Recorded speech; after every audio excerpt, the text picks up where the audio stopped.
Bueno, então o assunto é transformadores, e eu trouxe para vocês aqui para a gente começar identificando algumas partes dos transformadores, duas figuras. A primeira delas mostra um transformador bem simplificado, bem caseiro, um modelo bastante parecido até com o que o Faraday utilizou nas experiências dele, e depois um modelo um pouco mais elaborado, um modelo que é bastante comum em laboratórios escolares de física. Vamos ver o que a gente tem aqui então.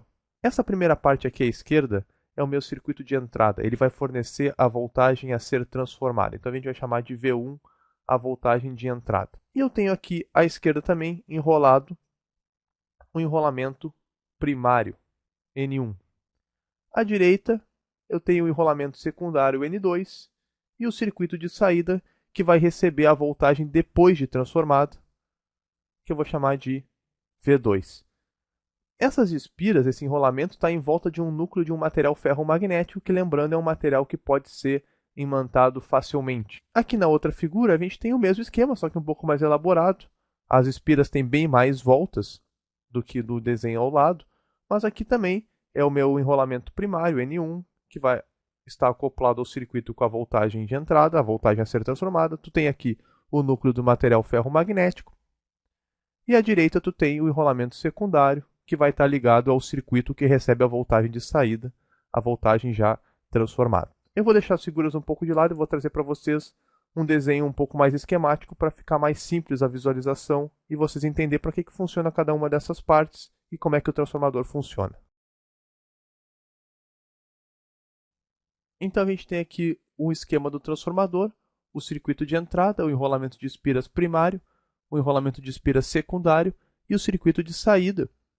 E também tem o núcleo de material ferromagnético para ser imantado. E como é que funciona o transformador? Quando a corrente é estabelecida no circuito primário, essa corrente vai circular pelas espiras e vai produzir um campo magnético que a gente já conhece, a gente já viu de outros vídeos, que vai ser um campo magnético dessa forma aqui. E esse campo magnético vai imantar o núcleo de ferro. E eu trago para vocês então o desenho de como vão ficar as linhas de indução do ferro imantado.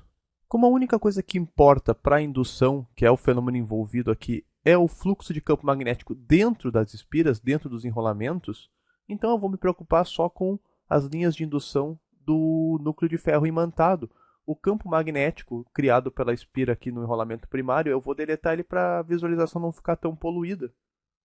Então, ele cai fora e agora a gente consegue ver melhor as linhas de indução do núcleo de ferro imantado. Então a corrente elétrica gerou um campo magnético no enrolamento primário que produziu um fluxo de campo magnético no enrolamento secundário. Mas para que esse fluxo de campo magnético consiga induzir uma voltagem aqui no enrolamento secundário, ele precisa estar variando. Um fluxo constante não serve. Então, se tu usares no teu enrolamento primário uma fonte de tensão contínua, ela vai produzir um campo magnético contínuo e, portanto, vai produzir um fluxo contínuo, um fluxo estável aqui no enrolamento secundário, e isso não serve. Uma opção que tu teria, caso tu usasse uma fonte de tensão contínua que produzisse corrente contínua, seria ficar ligando e desligando a fonte. Assim que tu liga a fonte no enrolamento primário, ela produz um fluxo magnético lá na espira do enrolamento secundário. Nesse momento, o fluxo varia. E nesse momento surge uma força eletromotriz no enrolamento secundário. Acontece que logo esse fluxo aqui se estabiliza e a força eletromotriz no enrolamento secundário some. No momento em que tu desliga a fonte no enrolamento primário, o fluxo some, diminui, e nesse momento também surge uma força eletromotriz induzida no secundário, só que esse fluxo logo estabiliza em zero e logo some a força eletromotriz induzida. Como ficar ligando e desligando a fonte de tensão contínua não é uma solução viável para o bom funcionamento do transformador, o que se faz então é utilizar uma fonte que produza um fluxo nesse enrolamento secundário, um fluxo de campo variável. E a fonte que faz isso é a fonte de corrente alternada. A fonte de corrente alternada vai produzir um fluxo que é variável. Ora ele está num sentido e ora está no outro. Mais ou menos nesse formato aqui. O gráfico desse fluxo seria um gráfico de seno. Se tu for pensar no gráfico do fluxo em relação ao tempo. Então o que vai acontecer? O fluxo que antes era num só sentido lá dentro do enrolamento secundário, aqui no nosso esquema original ele era para baixo, ele vai estar variando em sentido ao longo do tempo. Conforme a corrente alternada inverte o seu sentido aqui no enrolamento primário, inverte o sentido das linhas de indução da imantação do núcleo de ferro. Então, em algum momento, o campo magnético vai estar apontando para cima, em outro momento, o campo magnético vai estar apontando para baixo. Só para vocês terem uma ideia, na nossa fonte de tensão alternada, que é a tomada, essa inversão acontece 60 vezes por segundo. Então, em um segundo, o campo magnético se inverte 60 vezes lá dentro do enrolamento secundário, produzindo, então, um fluxo de campo magnético variável, que é o que tu precisa para induzir uma força eletromotriz no enrolamento secundário. Então, a gente entendeu como é que o transformador faz para induzir uma força eletromotriz no enrolamento secundário. Mas a gente ainda não sabe como é que o transformador faz para transformar a voltagem, que é o grande objetivo dele. Como é que ele consegue aumentar ou diminuir a voltagem a partir do fenômeno da indução eletromagnética.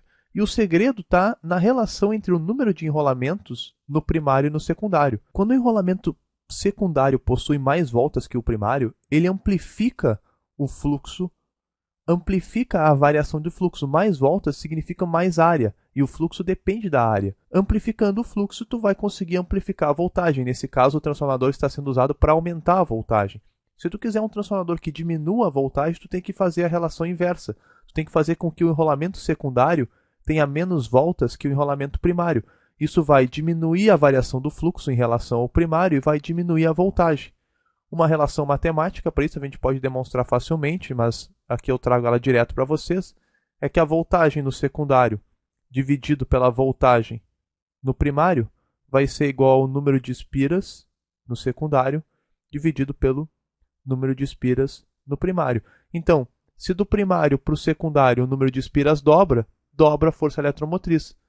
Se do primário para o secundário o número de espiras cai a 1/3, por exemplo, a voltagem no secundário cai a 1/3 também. Essa é a relação entre a voltagem e o número de enrolamentos. Mas para elevar a voltagem tem uma compensação. Tu tem que pagar um preço para essa elevação da voltagem. O transformador, assim como qualquer outra coisa do nosso universo, ele obedece ao princípio da conservação da energia. Ele não pode simplesmente criar energia do nada ao fazer essa transformação. E a gente pode dizer que a potência no enrolamento primário tem que ser igual à potência no enrolamento secundário. Isso é uma lei da física. A potência elétrica é dada por P igual a voltagem vezes corrente. Quando tu aumenta a voltagem, para manter a potência constante, tu deve diminuir a corrente. Então a compensação é justamente essa. O transformador aumenta a voltagem, mas ele diminui a corrente.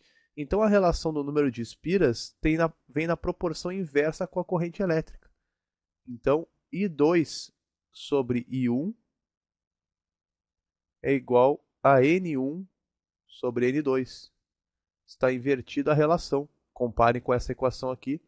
E a gente vê que essa relação é invertida. Quando tu aumenta a voltagem, diminui a corrente.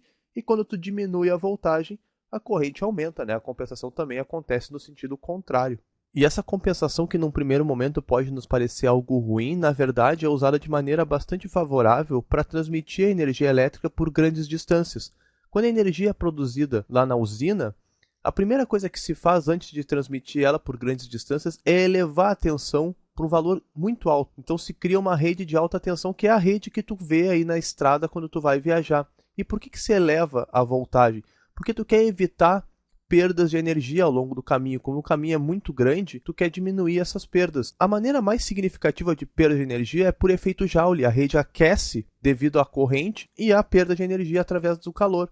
Então o que se faz? Se diminui a corrente elevando a voltagem, menos corrente significa menos efeito Joule, menos aquecimento da rede, menos desperdício de energia.